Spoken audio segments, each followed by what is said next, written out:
Everyone. Welcome to another episode of the podcast. So today I'm going to divide the podcast into a little bit of a news section, and then the second part of the podcast, I'm going to talk a little bit about my experience so far in nurse practitioner school. So we're going to start off with talking a little bit about TikTok and Huawei, however you say it. It's always hard to pronounce some of these Asian companies or Asian terminology or Chinese terminology in this case. I've been hearing a lot of talk about the whole situation with TikTok. So recently there was a hearing in the US where the Democrats and the Republicans both voted on whether they should allow TikTok to be used here in the United States. And I feel like there's a little bit of confusion because I see a lot of people saying that, hey, the US government is trying to ban TikTok. They're trying to take away our freedom of speech. They're trying to ban a platform where you're allowed to speak your mind freely. And how freely we could speak it, a little bit unknown. I know a lot of these other social media platforms, Instagram, Facebook, YouTube, they do have some censorship. Twitter, before it was changed to X, also had its scrutiny about people being censored, shadow banned, all those kind of things. I'm sure TikTok has its own way of shadow banning or of limiting free speech. That just happens on every single platform, no matter what platform you use. So like I said, there seems to be a little bit of confusion going on with TikTok. Everyone is saying, hey, the US government is trying to ban TikTok. They're trying to remove our freedom of speech, and they shouldn't be able to do that. But I actually looked a little bit deeper, a little bit closer to the bill that was being voted on between the Republicans and a Democrat. So I took a little bit of a closer look regarding this bill. So technically it has passed the House. So by decision, by both parties voting on it, it has passed the House. So now it's going to go to the Senate to have another look at it. So the way legislation is passed is that it has to go through the House, through Senate, and then it goes to the president, and then it becomes a law, right? So you have the bill that's presented to a committee. Then the committee goes, hey, this is a good bill, or they say, hey, we're going to change a few things. Then they present it to the House and Senate, and then once that gets voted on, if everyone, not everyone, but if the majority agrees on passing this bill, it gets passed by the House, then it gets passed by the Senate, and then it gets delivered to the president, and then the president also plays a role in saying, hey, I'm going to veto this, or hey, I'm going to rule this in, or we got to change some of this stuff. So there's three systems in play: House Representative, the Senate, and then a president. They all have to agree to have this bill passed, and then it becomes a law. So before I dive deeper into this TikTok situation, I want to talk a little bit about Huawei or Huawei, because this was on the political spectrum back in like 2017, 2018, 2019. Huawei was on a path to become the biggest telecommunication company, dethroning Samsung, but then it ran into some troubles with the United States and also some troubles with the European Union and different countries in Europe. So Huawei was making cell phones, and it was also making different parts in the telecommunication process, like cell phone towers, cell phone parts, things like that. And what they were accused of, because I'm not 100% sure that they were caught doing this, but they were being accused of sending information to the CCPs to China. Because for some of you that don't know, in China, they don't really have a free market system like we do here, right? Companies don't have to tell the government exactly what they're doing. They have private operations, and if the government wants to dig deeper in a company, they have to do it through legal means. So basically, there's a separation between government powers and also corporate and private entity power. So there is some separation there. Versus in China, the CCP, there are companies, but they, you could say, pledge their allegiance to the Chinese government. So basically, whatever the government wants in China, it has to be delivered by these companies, or they get blacklisted, they get kicked out, they get destroyed, they get split up. So basically, in China, you have to be on good terms with the government to be successful. And whatever the government is asking you to do or asking you to provide, they provide it with without any kind of argument or without any kind of legislation. They just have to give it over because the government plays a big role in their corporate structure. Versus here in the US, corporate structure and the governmental structure are separate. So somebody from Congress can't just say, hey, give me this, I want it. They have to go through it in legal means, and it has to get approved because you don't have to disclose to the government every single thing you do as a company. Of course, you have to abide by certain regulations because then you're doing things illegally. But when it comes to information or communication between them, it's all separate. So Huawei was actually accused of providing information from private citizens here in the US and in Europe and in different countries in the world. It was providing information on, you could say, us to the Chinese government. So for example, if somebody in the army had a Huawei phone, Huawei basically has access to everything on that phone. They listen to people's conversations, they have your keystrokes, they basically know everything about you through the phone or whatever information you have on the phone, and that gets passed on to the Chinese government because if whatever the Chinese government wants, they receive. So they got a lot of backlash because they're helping build infrastructure in the United States, in Europe, in the world, and what that infrastructure is doing is there's like a back door through it, and then it's allowed to provide information to the Chinese government, which is a big deal because we know that the U.S. government does do its fair share of spying on us, and you could say it's a little bit different when you have a outside country that doesn't necessarily uphold your values or your morals in a way, also taking your information. So no matter what we do, our information is getting taken by corporate entities in the US. But I guess on a positive note is at least this information is in the US versus another country taking our information for themselves in a way. Both countries are spying. The only thing is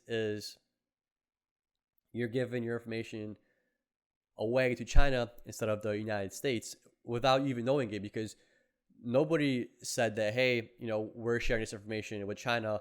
You're building your radio towers, your cell phone towers, your cell phones with our equipment, and there's backdoors to a different country. That's not really fair. Of course, if you look at the terms and conditions of Facebook, Instagram, YouTube, Twitter, they're technically all allowed to take your information. But the thing is, that information is going just to these companies, and then they use it for marketing. What's going on with Huawei was that they're taking this information and they're giving it to the Chinese government, which I'm sure a lot of you probably have not known. And this was disclosed back in 2019, and the president at that time made a ban on Huawei technologies, Huawei cell phones, anywhere in the United States, like space, in the US sector, because we were getting these hints, these ideas that, hey, this technology is actually spying on us, spying on our citizens, spying on us, and it's providing this information to a different country outside the United States, and in this case, China. So that's the whole Huawei controversy, and that was back in 2019. I believe it was President Trump at the time, and the Congress and the House and the Senate all passed the law saying that, hey, we are banning Huawei devices anywhere in like the United States government and anywhere that has to do with the United States, which then leads to this whole situation with TikTok, because TikTok is owned by a company called ByteDance, and this company's headquarters is in China. So basically what they're being accused of is the same thing that Huawei was being accused of, is taking our personal information and transferring it to the Chinese government for their benefit for whatever they want to use it for. I'm not sure what they want to use it for, maybe marketing things as well, but who knows. But now it's like not only are Facebook, Instagram, YouTube, X, formerly known as Twitter, taking your information, but now we have a different country taking our information. And this isn't just one company, it's the Chinese government that's taking this information. And it could be dangerous because if you look at the terms and conditions, whenever you open up TikTok and you don't close out of it and it stays open in the background, it's monitoring everything you're doing. It's monitoring your keystrokes. It's looking at who you're texting. It's looking at who's in your contact. It's basically, when you have it opened, it's allowing TikTok to look at every single thing in your cell phone. And that's scary. It's scary for any company to do. But just like with other social media platforms, we allow it because we like the platform itself. Lots of times these companies are labeled as tech companies. Like Instagram is considered a tech company, Google, tech company, Meta, tech company. All these companies are considered tech companies. But if you really think about it, that's kind of like a shadow, a fog, because they're really not tech companies. They're not creating new tech and selling it. That's not what they're doing. So if you think about it, how can it be a tech company if it's not making new tech and selling it, right? It's more of a marketing company. It actually is a marketing company, because how do these platforms make money? They make money off your data. They make money because people pay them to advertise on those platforms. So technically, they're not really tech companies. They're more of big, giant marketing companies, because they're not creating any new tech. And if they do create new tech, they keep it for themselves. Keep it for themselves to then use on us to then better gather data, and which then it sells to other companies. So these tech companies, social media platforms, aren't tech companies. They are just giant marketing companies with crazy infrastructure, and that's what they really are.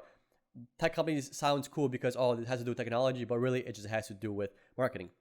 So back to the whole TikTok debate. So like I was saying in the beginning, everyone was saying that, hey, government is trying to limit our speech. They're trying to take away free speech. They shouldn't be able to ban an app, a platform that we can use, that we should use. But that's where people are wrong. They're not banning TikTok itself.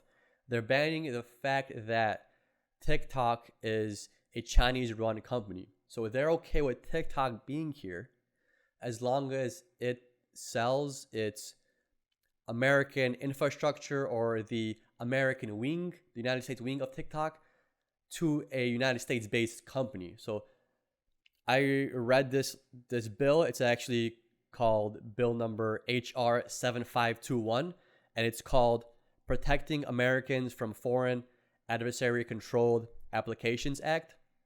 And when you read through it, for example, when you look at it, the act itself, it says to protect the act itself, it says to protect the national security of the United States from the threat posed by foreign adversary controlled applications, such as TikTok and any successor application or service, and any other application or service developed or provided by ByteDance Ltd. or an entity under the control of ByteDance Ltd. So this is a prohibition of foreign adversary controlled applications. It shall be unlawful for an entity to distribute, maintain, or update a foreign adversary controlled application by carrying out within the land or maritime borders of the United States any of the following. And it goes into like 3 subcategories. So basically, when you read into this law and you actually read the print, not what everyone's just saying, when you actually read what they're actually calling for, is they're not calling for the ban of TikTok. Because if they were calling for the ban of an application and this would go through, this would mean that at this point, the government could ban any kind of social media platform or app.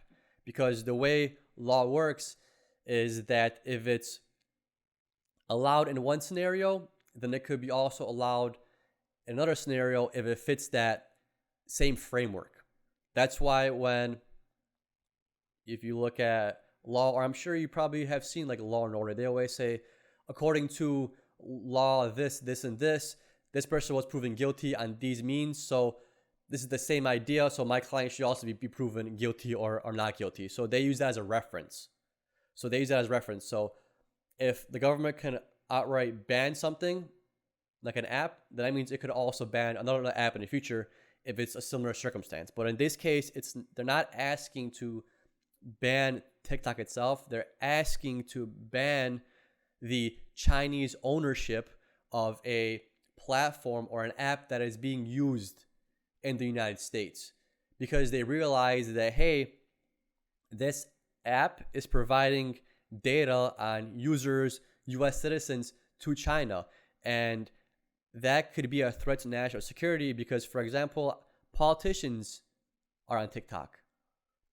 People in the army are on TikTok. US personnel are on TikTok. So imagine if there's a conversation going on under closed doors talking about China, talking about other things that are very important to national security. And imagine if TikTok is able to listen on that, because technically you had that platform open in your background. That's when it kind of becomes scary, because Facebook might be doing the same thing, Instagram might be doing the same thing, but guess what? Their benefit is similar to the benefit of the U.S. government. So they're on the same team in a sense, versus China is on a different team. I hate breaking up things into teams because it shouldn't be us versus them or them versus us, but every country has its own interest, right? That's why we have borders. And as humans, I hope you could figure out one day on how to peacefully negotiate with one another instead of trying to outdo one another. But just to make things clear, is this bill is not banning apps. It's banning foreign government-controlled apps from doing business strictly for their government. Because this bill gets passed, TikTok could still exist. It's going to exist. The only thing that's going to change is the US platform of TikTok is going to have to be owned by a US company, or it's not going to be able to be on the App Store or function in the US. So I know for some of you this sounded scary in the beginning, and I hope I shed some clarity on it, because I was confused myself.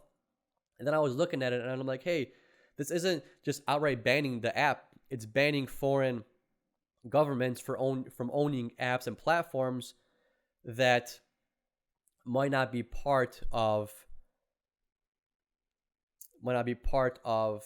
the same value base, or might not be on the same team as the United States, that it can cause harm in a sense. So that basically sums it up, is the battle isn't about should TikTok be in the App Store or should be able to use TikTok. It's about foreign powers owning platforms that then generate data of US citizens. And this is not just a US issue. This is a global issue. It's a worldwide issue. Same way other countries shouldn't have China also interfering with their citizens' data in a sense. So I find that really interesting. It definitely caught my attention. I definitely saw a lot of people saying that, hey, call your senators, call this person, call your congressman, because they're trying to ban an app. They're not trying to ban an app. They're trying to ban foreign control over an app. In this case, I feel like they're in the right. I feel this is a good thing to do, because I understand that everything we post on social media is being, in a sense, used against us. It's being used for marketing, but at least that marketing stuff is staying inside the United States and it is being privately owned versus being then dispersed to other governments, in this case, China. As technology moves forward, there's always that conflict of how much privacy am I willing to lose or to give up for convenience. It's always there. It's always going to be there, because I want to say because, but what I've noticed over time is things are most efficient when they are less private, in a way, because there's less hoops to go through. There's less things you have to abide by when it's just like an open kind of platform, because you don't have to employ as much sensors. You don't have to employ as much tech to kind of look through what's allowed, what's not allowed. Is this being private? Is this being secure? There's less steps. There's less steps between you and your post, in a sense, if you're sacrificing privacy. Because if you want to be more private, well, guess what? You have to figure out a way to somehow change this post into now a unanimous post. You know what I'm saying? It gets really complicated, and yeah, I feel like it's just been a constant battle these last couple of years of how much of our privacy are we willing to give for convenience, for efficiency, for just being able to use a platform. Because the terms and services for all these social media platforms, they have changed over time, and they change every year, sometimes every month, because there's new ways of these platforms picking up data. And the more data they have, the more money comes in through marketing, because you're essentially a target for their business. Their business is your data. Your business is your data as well, but you can't necessarily personally sell your data, right? There's no way of us personally selling our data. So companies are basically doing it for us in our own expense, but also for convenience and for the ability to use their platform. So I hope I did a good job of summarizing the whole TikTok situation. If you guys know more information about it, feel free to reach out or just contact me through one of these social media platforms that I was just talking about, and just share with me what you think. Am I getting it wrong? Am I maybe confused on something? Am I not reading it properly? So just let me know. So now I wouldn't mind talking a little bit about my experience so far with Nurse Practitioner School. So I am 8 weeks into NP school, and so far it's been good. I finished my class. It was basically a class about policy, a little bit of politics, organizations, things like that. It was just basically papers based, and it's all online. And this is my first time taking an exclusive online class, and plus it's asynchronous. So there's no presentation. There's a PowerPoint that you could read it on your own, but there isn't like a professor reading you the PowerPoint or giving you notes. You're basically on your own. But the nice thing about this was that I am doing it at my own pace. So people that are maybe thinking about going to NP school, and I'm not sure if every school allows a online version and a in-class version, but if you're curious about the online version and if it's asynchronous, it's definitely doable. It's 100% doable, and it's doable while still being able to work, because you're only doing 1 or 2 classes at a time. It's like a 2 to 3 year course. So I should be done with this from 2 to 3 years, hopefully sooner than later. And you can work full time and do this because you're doing everything on your own time. So that makes things a little bit easier. You're not responsible for, hey, you have to be in this class on Tuesday. You have to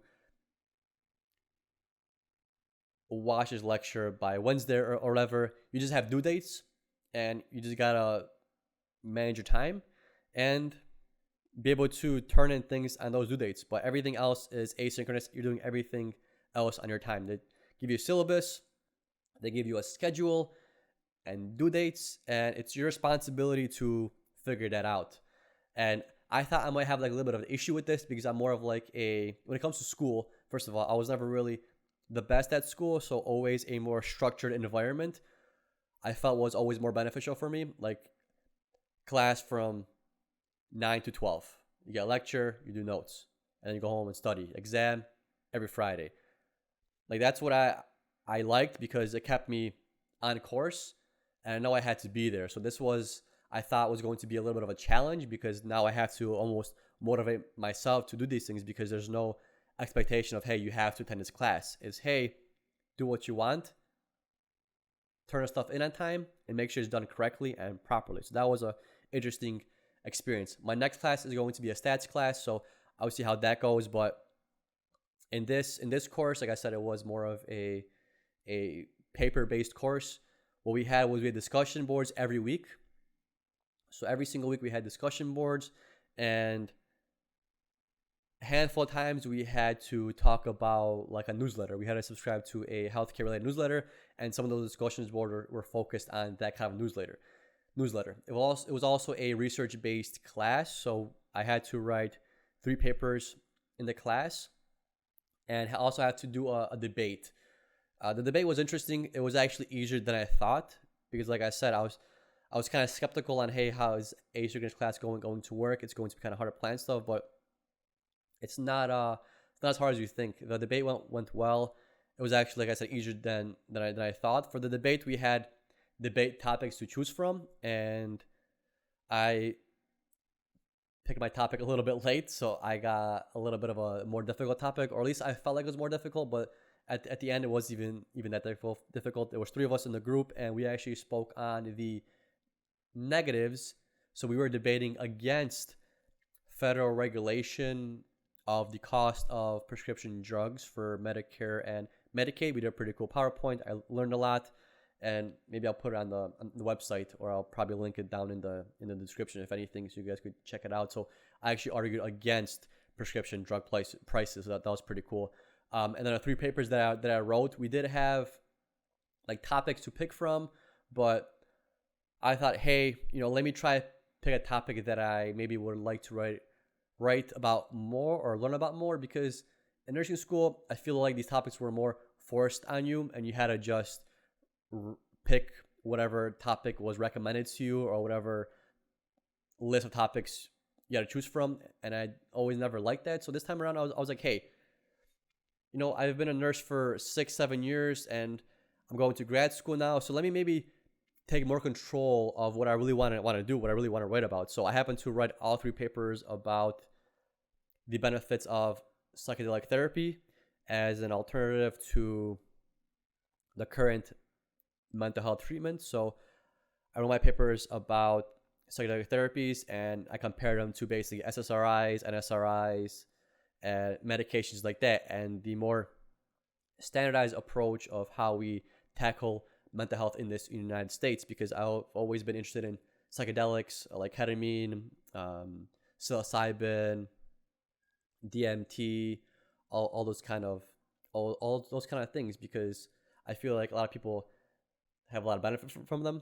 I even interviewed somebody that owned a ketamine clinic, and we talked a lot about that, about how ketamine helps with PTSD, helps with depression, certain mood disorders, and I always found that to be a little bit of a better treatment than having to be dependent on a pill every single day.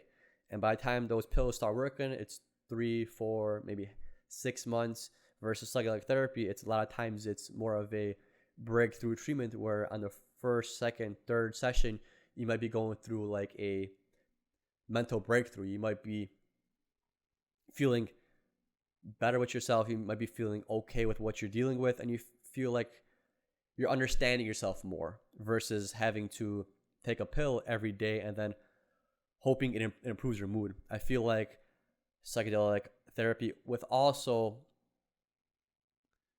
speaking to a therapist, because I believe speaking is probably the most important thing. Speaking with somebody is definitely the most important thing, because it's speaking honestly and getting comfortable with the person you're speaking with. Because just like with any kind of relationship, in the beginning, things are a little slow. You're a little skeptical. You're kind of slow to open up, and sometimes you're not always fully honest with yourself or with the other person. So I feel like once you talk to somebody a couple times, you become more open, and that's when really the breakthroughs kind of happen. And psychedelic therapy kind of offers a similar thing in the sense that it's not changing your mood on a daily basis like a pill does. It's not changing the way serotonin is staying in your brain or in your body or in your chemistry, right? It's more of like a thing you do, like for ketamine, and I know for like psilocybin, you don't do it every single day. You do it once, then you do it again a week later, or 2 weeks later, or 3 weeks later, and your breakthrough comes when you do these psychedelics, when you do these alternative therapies. And it's not necessarily changing your mood. It is changing your mood for that time being, but it's also changing your perspective in a way where it's having you become more open with yourself and people around you. So it's always a good experience. It can be scary at times because I'm sure you guys have heard of maybe like an ego death, which is super scary. You could be going through some shit. You could be going through some trauma when you're on psychedelics. But I feel like at the end, when you kind of compose yourself and you reflect on what happened, you realize that those things happen for a reason because you're battling something, right? So I always found that to be more beneficial than just taking a pill that just alters your mood. And that's basically what it's changing. It's trying to make you happy or change your anxiety or change your depression by just altering your brain chemistry. Even though psychedelics are doing a similar thing,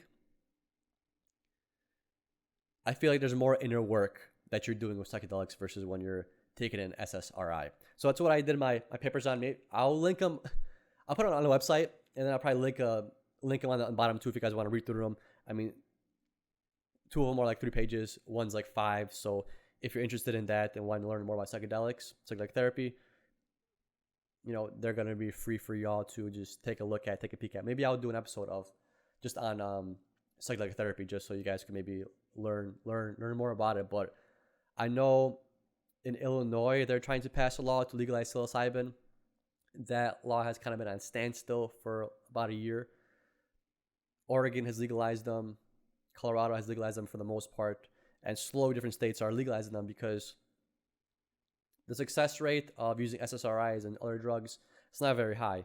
It's like anywhere from 60% to maybe 70% of people benefit from them, but you're still leaving 40 to 30% people kind of empty-handed, And just the fact that, hey, you got to take a pill every single day and you got to be dependent on that pill every single day sometimes people have to be dependent on that for the rest of their lives. People are on those pills for years, even though the goal is to get off of them. Sometimes coming off of them is rough. It sucks, because you maybe have rebound depression that's maybe worse than what it started. Maybe you just can't survive without that medication, and that kind of sucks to be dependent. So yeah, that's my little rant for today, guys. I hope you enjoyed this episode. Make sure you guys like, comment, subscribe. And if you guys have any cool episode ideas, let me know. And also check out the shop. I'm going to be a link below if you want to get some nursing gear. I'm also thinking about creating a different shop for just clothes in general. I had a goal of mine when it comes to the gym is I wanted to not buy gym clothes from any companies besides the clothes that I make. And that's kind of been on standstill because I've been busy. But I always like fashion a little bit. I always like the way people design things, and I always found that to be interesting. So maybe I'll open up just like a regular non-healthcare related shop for some merch. But yeah, but in the meantime, guys, check out what I got. And hope you guys have an amazing week. Hope you guys have an amazing weekend. Hope you guys learned something. Have a good one. Thank you. Bye-bye. Oh, I gotta go. I've been working, told them please don't hit my phone. I'm in my zone, bruh, just leave me alone. Was on the road, but I swear I'm coming home. Now the drinks on me, I think we need a toast. See, I did it for me. Now my